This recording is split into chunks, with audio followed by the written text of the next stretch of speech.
Il y a presque 51 ans, le célèbre astronaute Neil Armstrong décollait de la surface de la Terre en compagnie de 2 autres astronautes américains à bord de la mission spatiale Apollo 11. Il avait pour objectif de réaliser enfin l'un des plus grands fantasmes de l'homme, celui d'atteindre la Lune. Et c'est ainsi qu'il devint le premier homme à marcher sur l'astre lunaire. Mais depuis, plus aucun être humain ne s'est aventuré une nouvelle fois sur la Lune, malgré l'incroyable exaltation qui était née à l'époque autour de cet événement. Raison politique, manque de moyens ou paramètres scientifiques dangereux? Si vous aussi vous avez envie de savoir pourquoi l'homme n'a-t-il plus remis les pieds sur la Lune depuis plus de 50 ans, restez avec nous. Aujourd'hui, nous allons déceler pour vous un grand mystère. C'est parti pour un petit voyage dans l'espace. Et si ce genre de vidéo vous plaît et que vous en voulez davantage, c'est très simple. Il suffit de mettre un pouce bleu, de vous abonner à la chaîne et d'activer la cloche pour recevoir toutes les notifications et ne rien manquer de nos prochains contenus. Le 14 décembre 1972, 3 ans après l'alunissage de Neil Armstrong, les astronautes de la mission Apollo 17 étaient les derniers à quitter la surface de la Lune. Ils furent en tout 12 personnes à avoir foulé le sol de l'astre terrestre et depuis, aucun homme n'y est plus jamais retourné. Pour comprendre pourquoi les humains se sont soudainement arrêtés dans leur lancée, il faut tout d'abord connaître la raison qui les a poussés à aller à la conquête de la Lune. Et pour y répondre, il faut revenir plusieurs décennies en arrière. Des enjeux politiques mais pas que. Nous sommes à la fin des années 1960, lorsque le monde était transcendé par la guerre froide, une époque de grandes tensions idéologiques et politiques entre les États-Unis d'Amérique et l'Union des républiques socialistes soviétiques, ainsi que leurs alliés respectifs.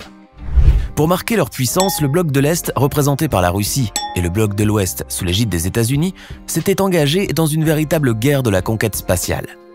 En d'autres mots, il s'agissait d'une course à l'espace. Le début de l'ère spatiale fut donc marqué par l'envoi du satellite non naturel Sputnik 1 le 4 octobre 1957 par l'URSS. Sputnik 1 fut d'ailleurs le premier engin placé en orbite autour de la Terre. Le 12 avril 1961, le programme spatial soviétique envoie l'astronaute Yuri Gagarin à bord de la mission Vostok 1, premier vol spatial habité. Et 2 ans plus tard, en 1963, le programme envoie cette fois-ci à bord de la mission Vostok 6 la soviétique Valentina Tereshkova, la première femme à avoir volé seule dans l'espace. Face à un tel exploit, les États-Unis grincent des dents. Un bras de fer politique. Au début des années 1960, à une époque où la guerre froide entre les deux superpuissances battait son plein, le président américain John Fitzgerald Kennedy, très animé par la volonté de reconquérir le prestige du pays mis à mal par ses rivaux soviétiques, déclare que les États-Unis poseront le pied sur la Lune avant la fin de la décennie. Chose promise, chose due. Le président lance alors en 1961 un projet pharaonique qui constituait à l'époque un défi sans précédent. Le programme spatial aura pour nom Apollo. Pour mettre un tel projet sur pied, il fallait concevoir un lanceur gigantesque, jamais créé auparavant, des moteurs et des fusées à la pointe de la technologie, des vaisseaux spatiaux complexes et fiables, le tout en étant en course contre la montre, car le président avait dit avant la fin de la décennie. Côté finance, les États-Unis mettent 153 milliards de dollars sur la table en tenant compte de l'inflation et réquisitionnent jusqu'à 400 000 personnes pour participer à ce projet d'une envergure jamais égalée. Vous l'aurez donc compris, la première motivation qui poussait les USA à mettre le pied sur la Lune était de montrer au monde entier qu'ils étaient tout simplement les meilleurs, en particulier face à l'URSS. D'ailleurs, une fois que le défi a été relevé et l'objectif politique atteint, l'impulsion des États-Unis pour poursuivre le programme s'était subitement évanouie. Ces derniers avaient clairement gagné leur pari dans les délais annoncés et avaient prouvé au monde entier leur supériorité technologique. Et puisque leur victoire était évidente, il n'y avait donc plus aucun intérêt de continuer. Ainsi, en asseyant leur supériorité quant à leur maîtrise technologique, les Américains ont pu tirer un trait sur une époque de doute planétaire. Cette rivalité était en quelque sorte une guerre dans l'espace qui évitait un conflit sur Terre. Et sans ce contexte de conflit idéologique mis en place par la guerre froide, il y a fort à parier que le programme Apollo n'aurait jamais existé. Devant la perte d'intérêt soudaine partagée par les Américains, toutes les missions qui avaient été initialement prévues ont été annulées. Suite à cet avortement inopiné du programme Apollo, les missions Apollo 18, 19 et 20 ont donc été annulées. Pour la petite info, les modules qui auraient dû servir à ces expéditions ont fini dans des musées. Et la science dans tout ça? Du côté des scientifiques, l'annonce d'une future exploration lunaire par les humains n'avait pas fait l'unanimité. Nombreux ont douté de l'intérêt d'un tel programme et de ses rendements. Selon eux, envoyer des hommes sur la Lune demandait des sommes colossales, alors que la recherche scientifique avait elle-même grand besoin de soutien financier. Entre la création de nouvelles fusées, le développement d'atterrisseurs et modules d'habitation, et la formation des astronautes, le budget à mettre en place était tout simplement colossal. Comme le note John Cridge, historien des sciences et de la technologie et professeur résident à Atlanta, si personne n'envisageait de retourner sur la Lune depuis la fin du programme Apollo, c'est parce que c'est aussi une question de support financier. Après tout, il ne faut pas non plus demander la Lune. Vous l'aurez compris, l'intérêt scientifique d'une telle démarche était moindre par rapport aux sommes que le programme requérait. D'ailleurs, à ce propos, le coût moyen d'une mission habitée vers la Lune serait aujourd'hui estimé entre 17 et 26 milliards d'euros. Ouais, ça fait cher le billet. Autre argument de taille pour les scientifiques, aller sur la Lune était très risqué. À l'époque, Apollo 11 avait parcouru 384 400 km depuis la Terre et avait mis 4 jours pour se poser sur la Lune, après avoir fait plusieurs fois le tour de celle-ci.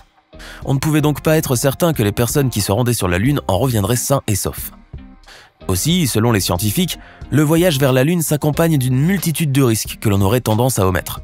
Nous parlons notamment du problème de radiation et de la présence de poussière lunaire, deux grands dangers qu'aucun homme n'est à ce moment de l'histoire capable de maîtriser totalement. Ce n'est pas tout d'envoyer des hommes sur la Lune, il faut aussi pouvoir les ramener sur Terre en bonne santé. Retourner sur la Lune représentait donc trop de risques pour très peu d'intérêt, d'autant plus que l'enthousiasme autour de cet événement très médiatique à l'époque s'était considérablement essoufflé depuis le retour de la mission Apollo 11. De plus, le monde politique s'était depuis tourné vers d'autres préoccupations plus juteuses, à savoir notamment la guerre du Vietnam ou encore la forte augmentation des émeutes et révoltes dans les grandes villes américaines. Eh oui, les USA avaient quand même d'autres chats à fouetter.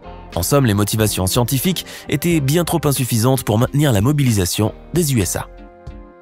Mars, une nouvelle planète au cœur des fantasmes. Et si la Lune n'était finalement qu'un banc d'essai pour pouvoir relever un défi encore plus intéressant? Bien que très mystérieuse, la Lune perd à l'époque sa place privilégiée auprès du grand public et revient dans le giron des corps planétaires qui ont un intérêt scientifique parmi d'autres, selon les propos de l'astrophysicien français Francis Rocard. Selon l'historien John Cridge, la NASA avait dès le début projeté d'utiliser la Lune comme base pour atteindre une planète encore plus prometteuse en matière de découverte scientifique. Il s'agit de la planète Mars. Retourner sur la Lune serait donc un préambule pour l'ultime étape, celle de la conquête de la planète rouge dans les années à venir. C'est d'ailleurs le seul objectif qui explique aujourd'hui le regain d'intérêt pour une mission habitée vers notre satellite naturel. La conquête de la planète Mars est un rêve vieux comme le monde, ou presque. Selon la NASA, cette planète offrirait plus de choses à explorer pour la vie future du fait qu'elle soit assez proche de la Terre, qu'elle ait évolué différemment de celle-ci et surtout qu'elle cacherait des prétendues traces de vie. Tant d'objectifs majeurs taraudent aujourd'hui les scientifiques intéressés par la destination martienne. Des objectifs fantasmagoriques mais également très compliqués à atteindre, d'où la nécessité de segmenter la conquête martienne en plusieurs phases intermédiaires, notamment en commençant par le voyage vers la Lune. De ce fait, la NASA a récemment déclaré publiquement qu'elle mettait en œuvre le programme Artemis pour un retour sur la Lune, sous réserve que les financements suivent et qu'aucun accident industriel ou opérationnel ne se produise d'ici la date butoir qui est prévue pour 2024 selon le calendrier actuel. La NASA a donc confirmé pouvoir atterrir sur la Lune d'ici 4 ans. Elle a également exprimé son intention de se poser au pôle sud de l'astre, malgré les nombreuses difficultés techniques qui se présenteront, et d'y installer un camp de base durable. Tout ceci conformément aux souhaits du président américain Donald Trump. Cependant, les ambitions martiennes s'avèrent plus fastidieuses que la conquête lunaire elle-même, et ce projet risque de demander des moyens titanesques. Et d'ailleurs, c'est pour ces raisons de coût que cette première mission habitée martienne sera également internationale. Maintenant que les États-Unis s'apprêtent à retourner sur la Lune, ils ont développé avec l'aide de leurs partenaires internationaux dans la Station spatiale internationale le véhicule Orion, dont le module de service est fourni par l'Agence spatiale européenne ainsi que la Station spatiale lunaire Gateway. Cette collaboration avec l'Agence spatiale européenne, le Canada et le Japon va donc permettre pour la première fois de l'histoire de l'humanité à des non-américains de poser le pied sur la Lune et par conséquent aux astronautes de ces pays précités de séjourner à bord de la station spatiale. Eh oui, les Européens ont eux aussi droit à leur part du gâteau. Ce retour prévu pour 2024 envisage donc de mettre à bord de la mission Artemis 3 plusieurs astronautes américains ainsi qu'au moins un astronaute européen. L'Agence spatiale européenne étant actuellement en phase de négoce avec la NASA pour une place à bord d'une mission Artemis à destination du Gateway. D'ailleurs, ce serait largement mérité puisque l'Agence spatiale européenne va apporter une contribution colossale pour la réalisation de la mission de retour d'échantillons martiens. C'est elle qui fournira l'orbiteur de retour, le rover de collecte et le bras articulé pour placer les échantillons dans le cône de la fusée qui va amener le conteneur d'échantillons en orbite martienne. Et ça, ce n'est pas négligeable. Une conquête plus passionnante mais plus coûteuse. Pour poser les pieds sur la planète rouge, les étapes à franchir sont avant tout d'ordre technologique. Des étapes qui consistent, pour faire simple, à effectuer d'abord un orbite lunaire, puis un retour à la surface de la Lune, peut-être un vol vers des astéroïdes, un premier survol de Mars, une mission en orbite martienne et, enfin, l'étape cruciale, poser un humain à la surface de la planète rouge. Tout ceci demandera, en plus du voyage vers la Lune, un temps et une préparation astronomiques.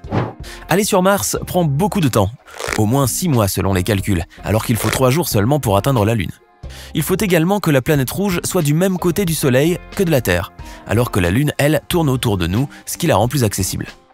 Ceci oblige donc les scientifiques à attendre une période bien déterminée puisque l'on ne peut aller sur Mars que tous les 2 ans. Et toutes ces conditions ne seront réunies qu'en 2033. Et quand bien même ce projet prendrait vie, les hommes qui se lanceront pour Mars ne pourront pas y atterrir, car l'engin qui doit se poser sur la planète rouge doit peser au minimum 40 tonnes. Or ce dernier n'existe pas encore. Sans oublier le fait qu'il faudra également prévoir un moyen pour survivre et habiter un certain temps sur Mars. Selon l'historien John Cridge, ce rêve martien demande de la volonté politique, un grand soutien financier, de nouvelles connaissances de cette planète et surtout une multitude d'avancées technologiques, en particulier ce qui concerne les systèmes de propulsion. Ces derniers n'étant pas encore conçus par la NASA, qui prévoit d'atteindre son objectif ultime en 2050, risquent d'attendre encore un bon moment. Alors que pensez-vous de cette vidéo? Êtes-vous impatient que l'homme puisse un jour atteindre et réaliser son rêve martien? Dites-nous dans les commentaires ce que vous pensez de la conquête de Mars. En tout cas, maintenant vous pouvez vous vanter d'en savoir un peu plus que les autres en matière d'astronomie. N'hésitez pas à liker la vidéo si elle vous plaît et si vous êtes nouveau sur la chaîne, n'oubliez pas de vous abonner et d'activer la notification pour ne rater aucune de nos prochaines vidéos.